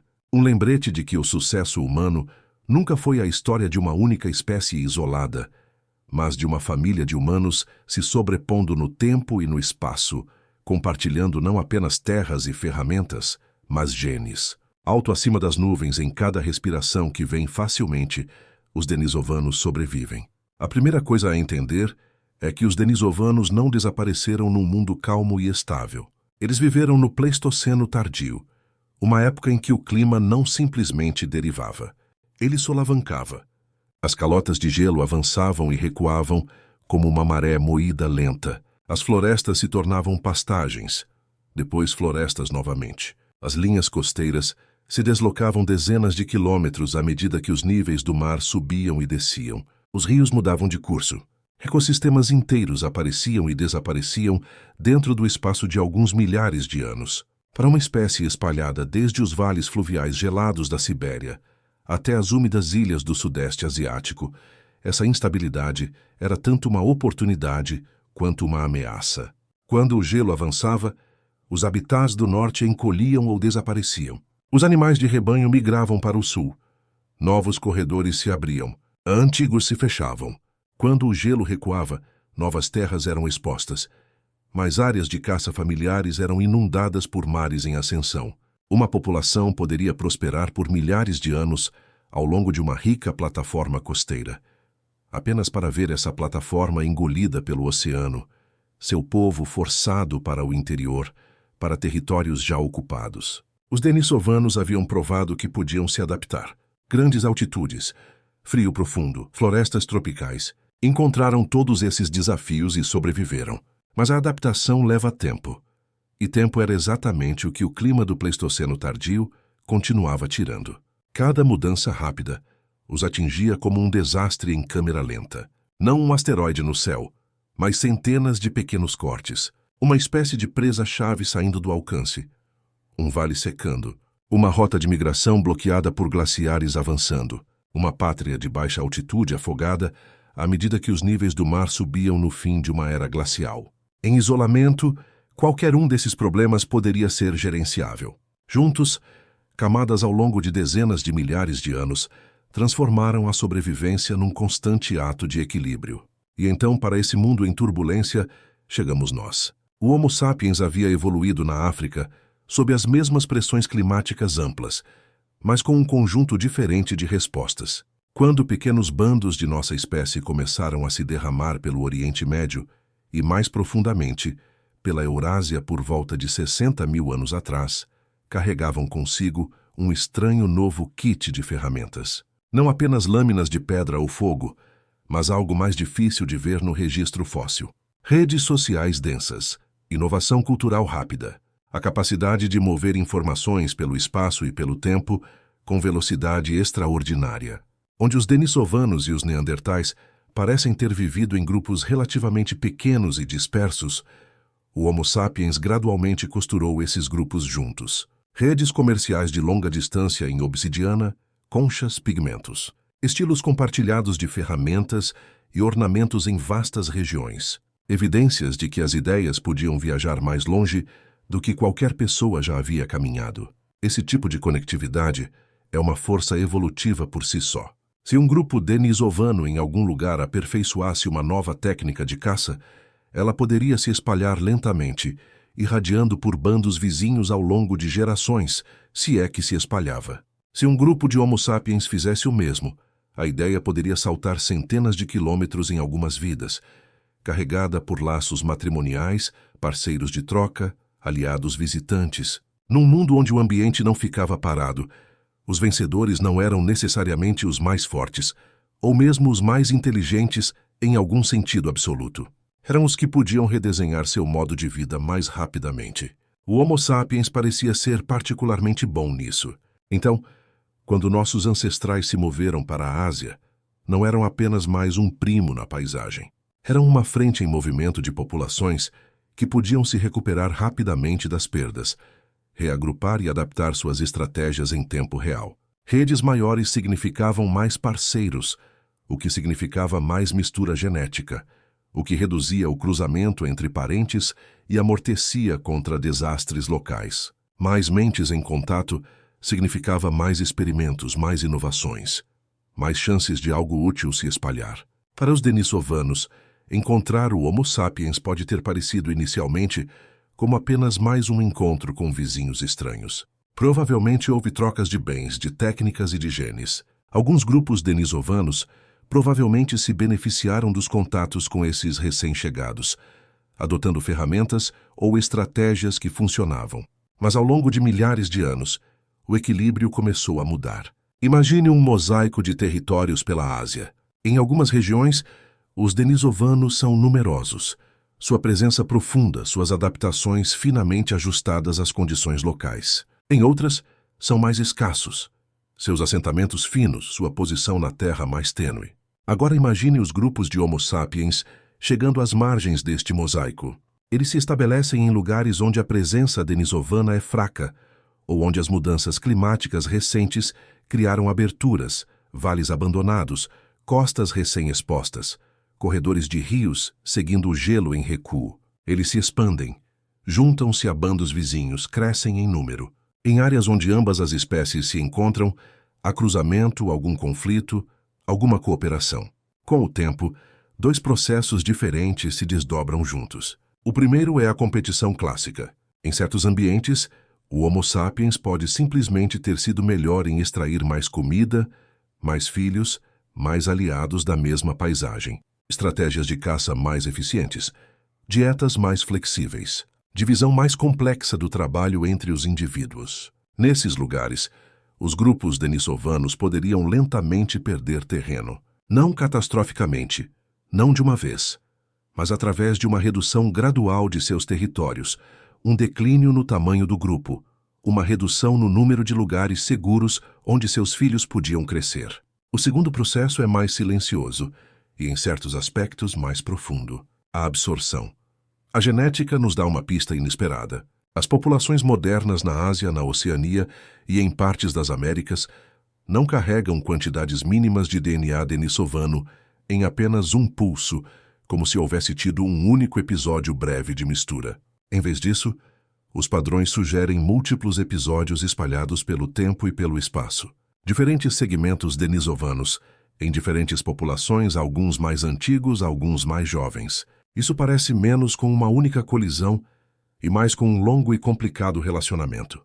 Cada vez que um pequeno grupo de Homo sapiens encontrava um pequeno grupo denisovano e tinha filhos, alguns desses filhos podem ter crescido em comunidades predominantemente denisovanas, outros em comunidades predominantemente sapiens. Na próxima geração, alguns deles podem ter se mudado, casado de fora ou sido adotados por outros grupos. Seus descendentes carregariam a ancestralidade denisovana para comunidades onde os próprios denisovanos eram raros ou ausentes. Repita isso não por um século, mas por dezenas de milhares de anos.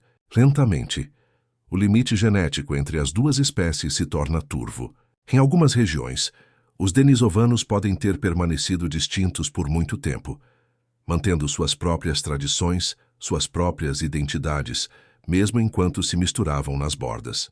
Em outras, especialmente onde seus números eram pequenos, essas comunidades distintas podem ter se fundido nas redes em expansão do Homo sapiens. Do ponto de vista genético, isso não é extinção da maneira que pensamos nos mamutes ou nos gatos dente de sabre. É mais como uma gota de tinta se difundindo na água. A forma se dissolve, mas as moléculas permanecem espalhadas, diluídas, mas ainda muito reais. Essa é a hipótese da absorção. Os denisovanos não desapareceram necessariamente num único colapso dramático, mas desapareceram como população visível e separada enquanto seu DNA fluía para o nosso. Os neandertais do outro lado da Eurásia contam uma história estranhamente similar. Eles também desaparecem do registro fóssil por volta de 40.000 a 30.000 anos atrás. Eles também deixam para trás fragmentos de seu DNA nas populações modernas não africanas. Os mesmos suspeitos amplos espreitam em segundo plano: instabilidade climática, competição com o Homo sapiens, cruzamento repetido em pequena escala que gradualmente transferiu seus genes para nossa linhagem, mesmo enquanto seus últimos bandos distintos diminuíam. Duas espécies irmãs separadas por metade de um mundo, desaparecendo da vista na mesma janela de tempo sob pressões semelhantes. Isso foi apenas coincidência? Ou sugere um padrão mais amplo? Um momento na história quando o Homo sapiens, uma vez um pequeno ramo na árvore genealógica humana, tornou-se o tronco. A resposta honesta é que não sabemos tudo o que gostaríamos de saber. Os fósseis denisovanos ainda são incrivelmente raros. A maior parte do que inferimos vem de genomas, de um punhado de sítios de evidências indiretas tecidas juntas em histórias cuidadosas, mas ainda frágeis. Novas descobertas podem mudar o quadro. Um único esqueleto bem preservado no Sudeste Asiático. Uma nova caverna no Himalaia. Outra mandíbula em algum planalto esquecido. E poderíamos ter que redesenhar mapas inteiros de seus últimos milênios. É possível que em alguma região que ainda não amostramos, os denisovanos tenham persistido por muito mais tempo do que pensamos. É possível que tenham sofrido catástrofes localizadas, das quais não temos vestígios ainda. Uma erupção vulcânica, uma doença varrendo as rotas comerciais, uma cadeia de invernos azarados. É possível que suas culturas fossem tão ricas e variadas quanto as nossas, mas construídas principalmente de madeira, fibra e história. Todas as coisas que apodrecem ou se dispersam. Sentar com essa incerteza pode parecer desconfortável. Estamos acostumados a finais limpos. Ascensão, queda, conclusão. Extinções com causas claras. Um meteoro, uma praga, uma data numa linha do tempo que diz aqui, é aqui que eles terminaram. Os denisovanos resistem a esse tipo de fechamento. O que podemos dizer com alguma confiança é que por volta de 30.000 anos atrás, as últimas comunidades claramente denisovanas provavelmente haviam desaparecido. Não mais crianças que teriam se reconhecido como parte daquela linhagem. Não mais anciãos contando suas histórias particulares, em torno de fogueiras particulares. E mesmo assim, em algum nível eles permaneceram. Não como ossos numa caverna, mas como sequências de nucleotídeos enrolando-se silenciosamente pelos genomas de pessoas da Sibéria à Nova Guiné, dos Andes ao Himalaia. Em sangue que lida com o oxigênio de uma forma ligeiramente diferente. Em sistemas imunológicos que desviam certos agentes patogênicos com um pouco mais de eficiência. Em formas sutis de rostos e crânios que ainda não sabemos como ler. Uma espécie inteira pode desaparecer em corpo, mas persistir em código. Quando você deita de noite e acompanha sua própria respiração, seu próprio coração batendo, vale a pena lembrar que parte do que te mantém vivo foi uma vez testado em outros corpos, em outras mentes, sob outros céus. Os denisovanos não nos deixaram uma linguagem escrita ou monumentos erguidos de pedra. O que deixaram é mais íntimo e mais duradouro. Eles deixaram a si mesmos dobrados dentro de nós. Se os denisovanos se deixaram dobrados em nosso DNA, é natural se perguntar, eles também deixaram rastros em algum outro lugar? Não em ferramentas de pedra ou lareiras, mas no longo e frágil meio da memória humana. Não o tipo de memória que aparece em documentos ou inscrições, algo mais velho e mais escorregadio. O tipo que viaja pela voz, pela fogueira, pela cantiga de ninar. O tipo que muda um pouco a cada vez que é contado, mas que de alguma forma nunca desaparece completamente. Os antropólogos chamam isso de tradição oral, mito, folclore. Agora precisamos ser cuidadosos aqui. Histórias não são fósseis. Você não pode datar por carbono uma lenda ou sequenciar o genoma de um mito. Mas quando você percebe que por dezenas de milhares de anos nossos ancestrais compartilharam o mundo com outros tipos de humanos, torna-se difícil não olhar para certas histórias e sentir um pequeno arrepio na nuca. Nos altos planaltos do Tíbete e nas robustas cordilheiras do Himalaia, as pessoas contam histórias de povos selvagens das montanhas, peludos, poderosos, em algum lugar entre humano e animal.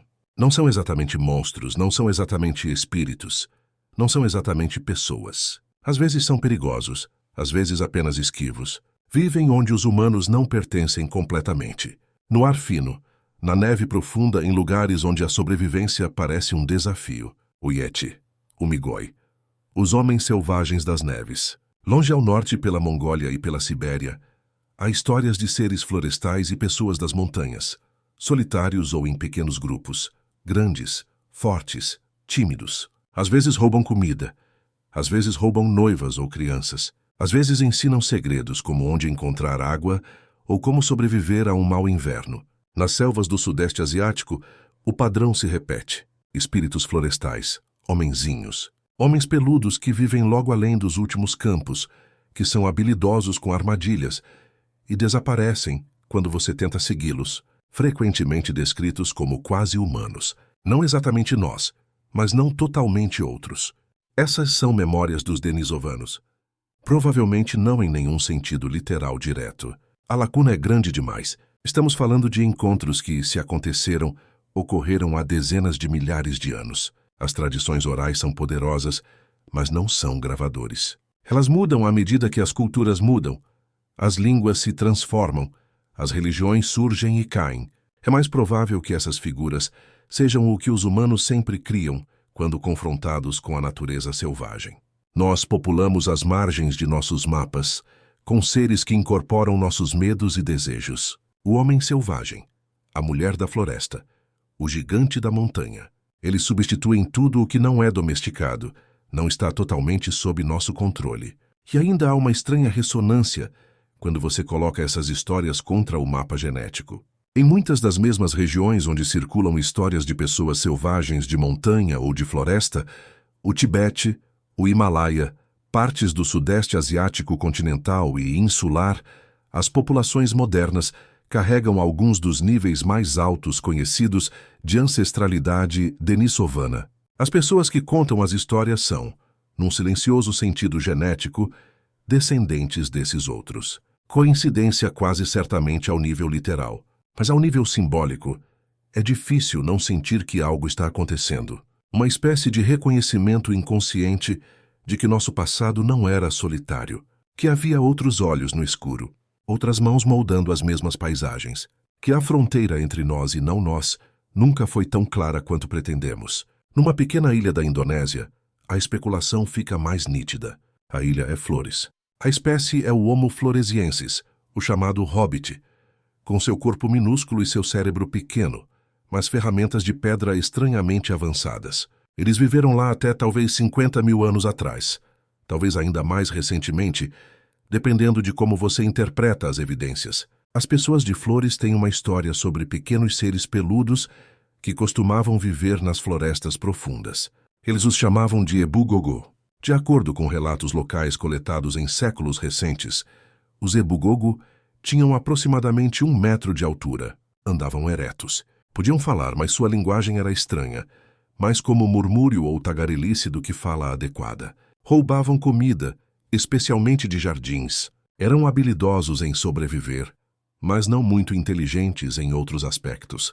E diziam que estavam presentes não em algum tempo mítico antes do tempo, mas há tão pouco quanto alguns séculos, antes de serem expulsos para esconderijos ou extintos. Quando os arqueólogos descobriram o Homo floresiensis pela primeira vez, Esses contos do Ebugogo assumiram um novo sabor inquietante.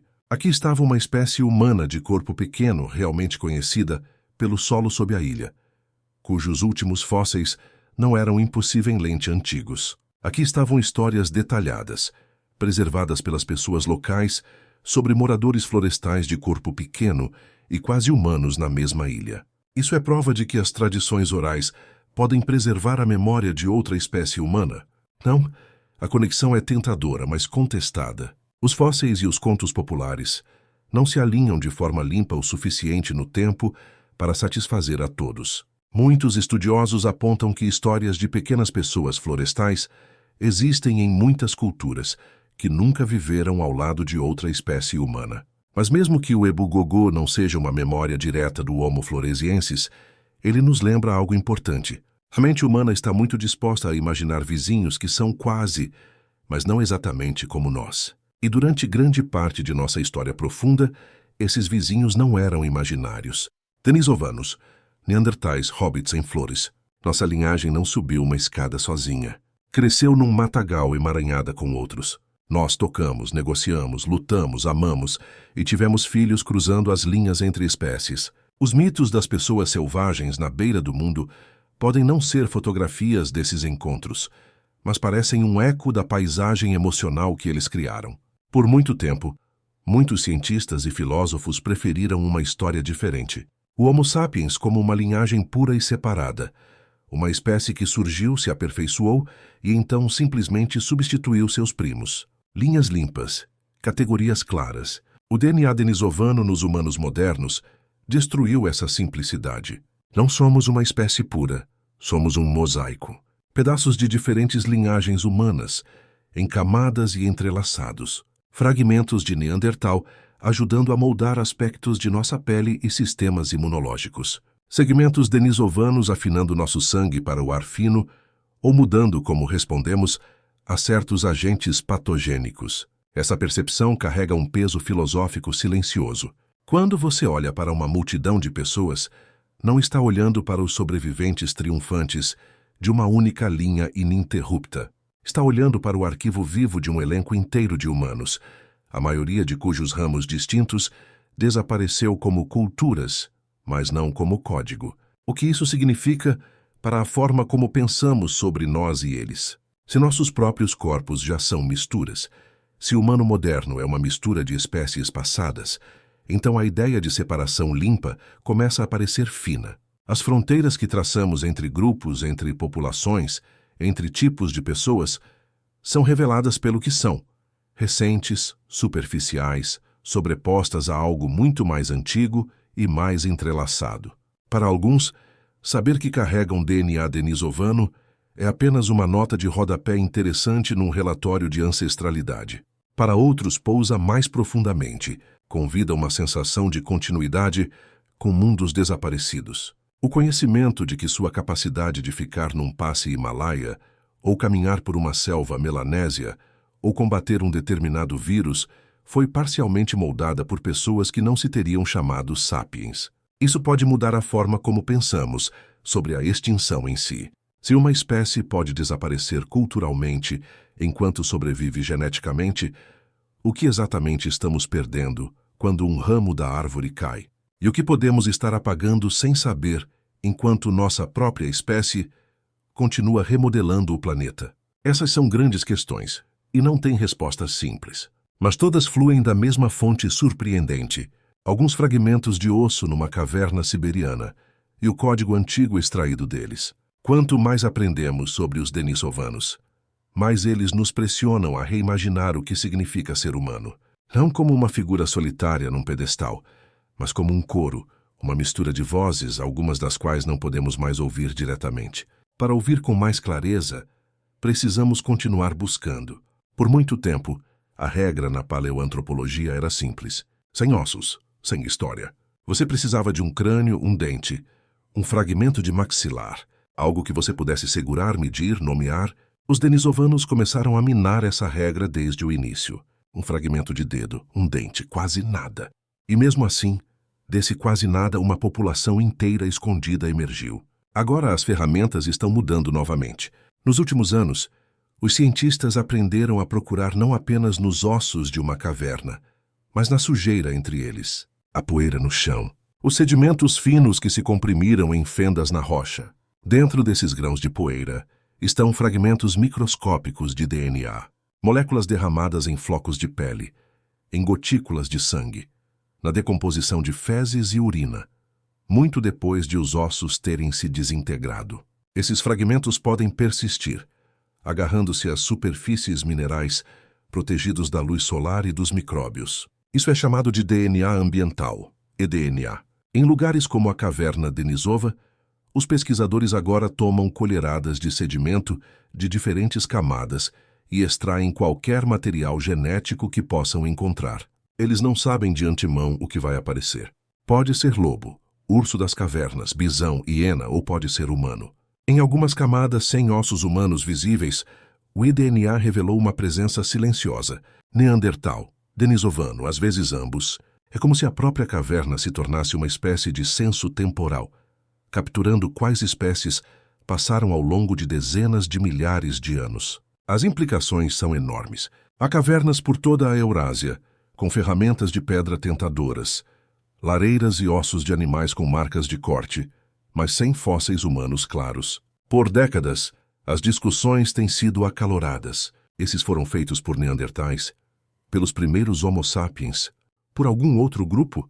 Agora, alguns gramas de sedimento podem virar a balança.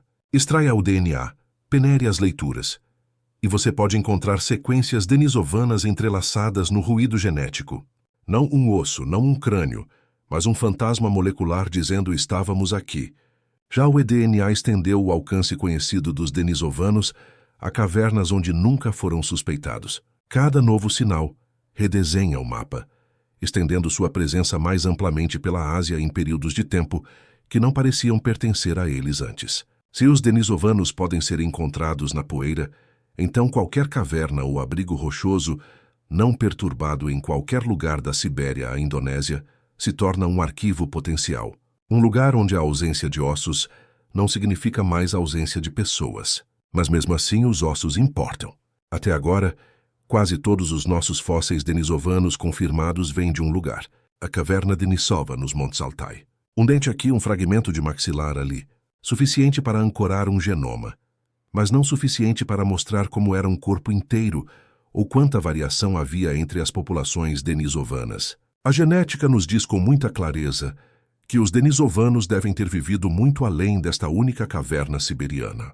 Seu DNA está mais forte hoje em pessoas da Nova Guiné, partes das Filipinas e do Sudeste Asiático insular e continental. Esse padrão não acontece por acidente.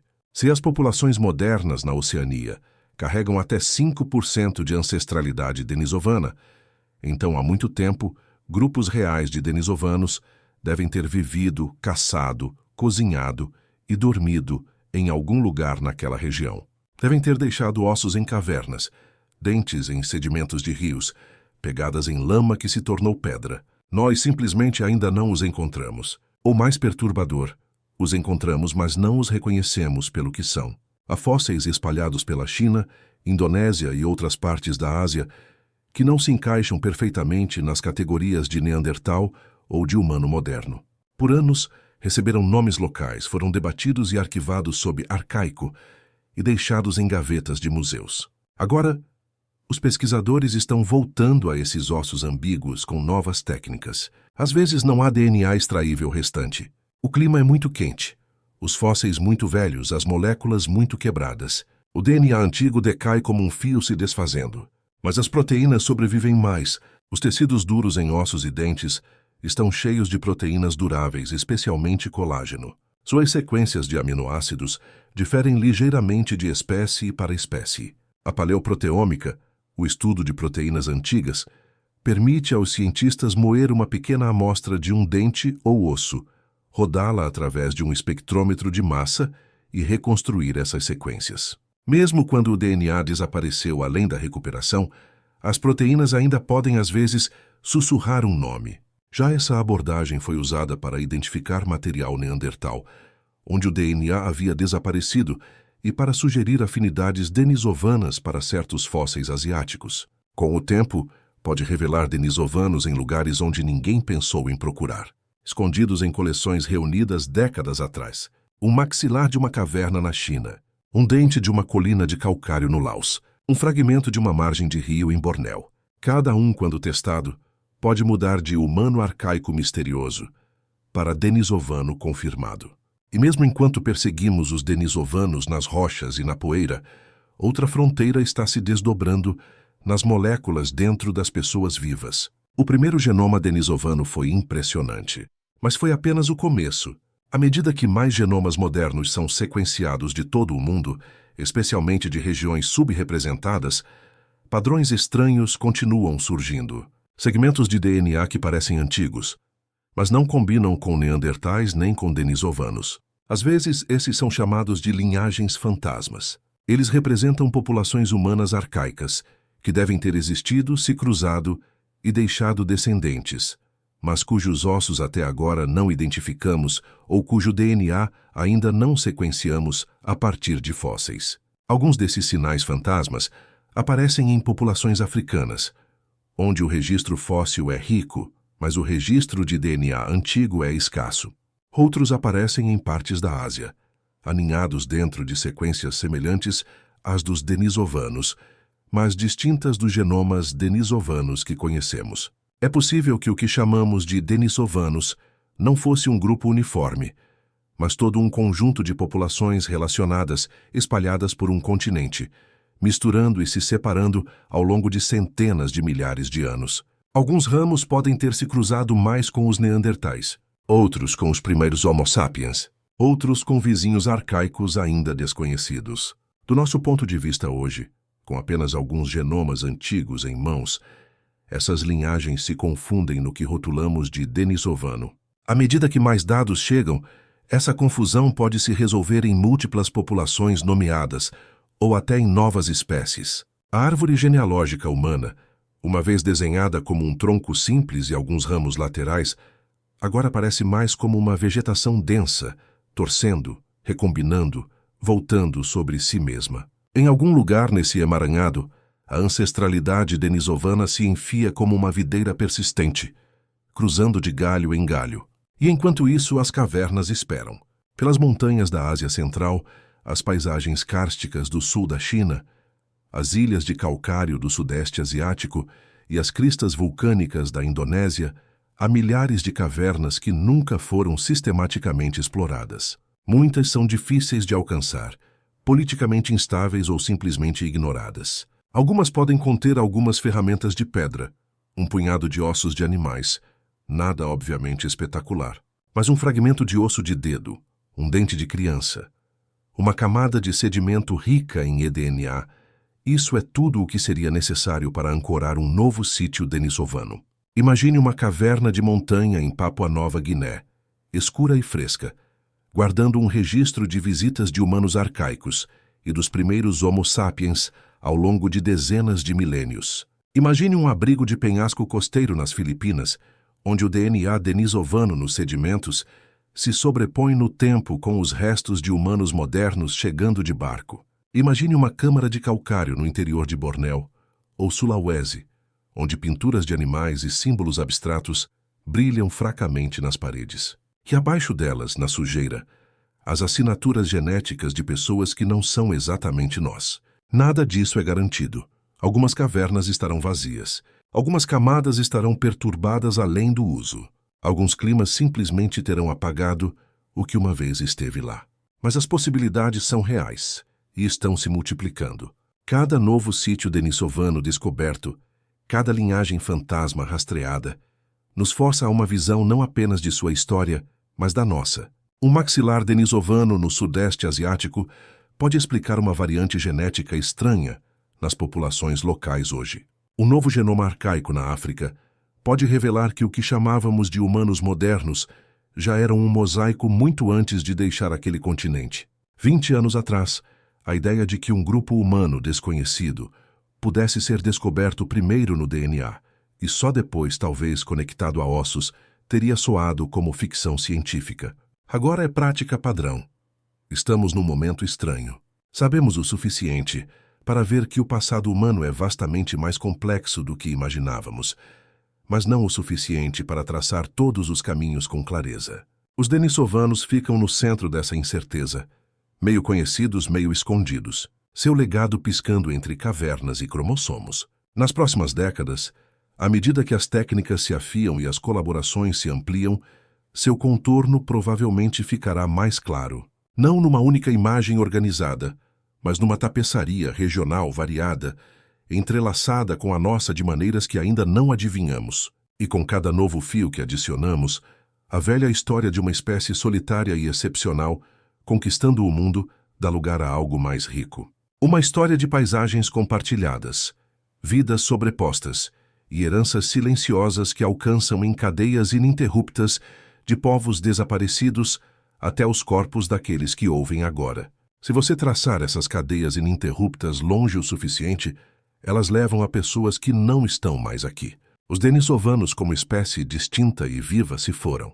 Ninguém caminha pela Terra hoje tendo crescido num acampamento denisovano, falando uma língua denisovana, assistindo fogos denisovanos dançando nas paredes de uma caverna de montanha alta.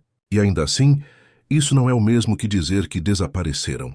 Toda vez que um pastor tibetano acorda antes do amanhecer e entra num ar tão fino que deixaria a maioria de nós ofegantes, os denisovanos se levantam com eles. As moléculas que permitem que seu sangue retenha mais oxigênio, que ajudam seus corpos a ficarem estáveis em altitudes onde os aviões gostam de voar, carregam uma assinatura denisovana. Quando uma pessoa na Nova Guiné combate uma infecção com um truque imunológico aperfeiçoado muito antes da história escrita, essa defesa pode ter tomado forma pela primeira vez num corpo denisovano sob um céu diferente. O último coração denisovano parou de bater talvez há 30 mil anos, mas pedaços de sua biologia ainda estão funcionando agora em milhões de pessoas que nunca ouviram seu nome. Isso é o que a história esteve ensinando, silenciosamente o tempo todo. A história humana não é uma linha reta marchando em nossa direção. É um campo lotado de caminhos que se cruzam e se recruzam, se dividindo e se fundindo. Neandertais denisovanos, os primeiros Homo sapiens e outras linhagens ainda sem nome, não viveram em caixas fechadas. Eles se encontraram, compartilharam comida, compartilharam conhecimento e às vezes compartilharam filhos. O que chamamos de humanos modernos não é um triunfo puro e separado. É um arquivo vivo. Uma reunião de família escrita em células em vez de tinta. Seu genoma, o meu genoma, carrega notas de rodapé de outros tipos de humanos que enfrentaram seus próprios invernos, suas próprias secas, suas próprias longas noites incertas. Eles não são fantasmas fora de nós, são fios dentro de nós. Então, enquanto você deriva em direção ao sono, você está deitado no momento mais recente de uma história contada por muitas vozes. Os denisovanos disseram algumas dessas falas. Nós terminamos as frases deles apenas respirando. Quando você fechar os olhos esta noite e o sono vier como sempre vem, trazendo aquela sensação de afundar suavemente em algo mais antigo e mais calmo do que o mundo acordado, leve isso com você. Você não é simplesmente você. Você é o resultado de uma longa cadeia de encontros, alguns violentos, alguns ternos, a maioria ordinária, que se estendem de volta a uma criança que vivia numa caverna gelada da Sibéria há 90 mil anos, cujos pais vieram de mundos completamente diferentes. Uma criança cujos pais mal conseguimos imaginar, cujas palavras nunca ouviremos, cujas canções há muito se perderam. E ainda assim algo dela permanece. Não em nenhum sentido místico ou metafórico, em células reais, em moléculas reais, em sequências reais de letras codificadas no DNA que fazem você quem você é. Os denisovanos se foram como povo, mas os ecos de seus rostos, de suas mãos, de suas longas caminhadas pelo teto do mundo, ainda vivem nas pessoas que hoje sobem ao Himalaia sem ofegar, nas pessoas que mergulham nas águas do Pacífico com pulmões que funcionam de formas que a ciência ainda está começando a entender, nas pessoas que acordam todo dia numa cidade movimentada, no meio de toda a tecnologia e barulho do mundo moderno, carregando dentro de si alguns fios de algo que tem 800 mil anos. Você é mais antigo do que pensa. E você nunca esteve tão sozinho quanto a história nos contou. Se você chegou até aqui, Deixa um curtir para que outras pessoas possam encontrar essa história. Se inscreve no canal se você quiser mais mergulhos como esse enquanto adormece. E quando tiver um momento tranquilo, me conta nos comentários de onde você está ouvindo. São Paulo de madrugada, Rio de Janeiro ao nascer do sol, Manaus numa tarde de chuva, Curitiba com o frio de madrugada. Toda parte do Brasil moderno alcançada por essas linhagens antigas. Não existe espécie humana que seja completamente perdida enquanto sua história ainda está sendo contada. E alguma pequena parte deles ainda vive nas pessoas que ouvem. Quando você ouve que seu próprio genoma pode conter uma pequena fração de DNA denisovano, você não está apenas ouvindo sobre um resultado de laboratório. Você está ouvindo o eco desses encontros. Nossa espécie não se expandiu sozinha, varrendo um mapa em branco. Moveu-se para um mundo vivo de outros humanos, e relacionamentos se formaram. Alguns foram hostis, com certeza. Muitos foram indiferentes, mas alguns foram ternos. Esses laços, fugidios ou duradouros, deixaram marcas que persistem nos corpos de seus descendentes, dentro de pulmões que lidam com o ar rarefeito, sistemas imunológicos que reconhecem certas ameaças, metabolismos ajustados a dietas particulares. Há fragmentos de uma história compartilhada antiga. Os denisovanos se foram como povo separado, mas as noites em que eles e nossos ancestrais compartilharam fogueiras, comida e talvez amor estão ainda escritas dentro de nós.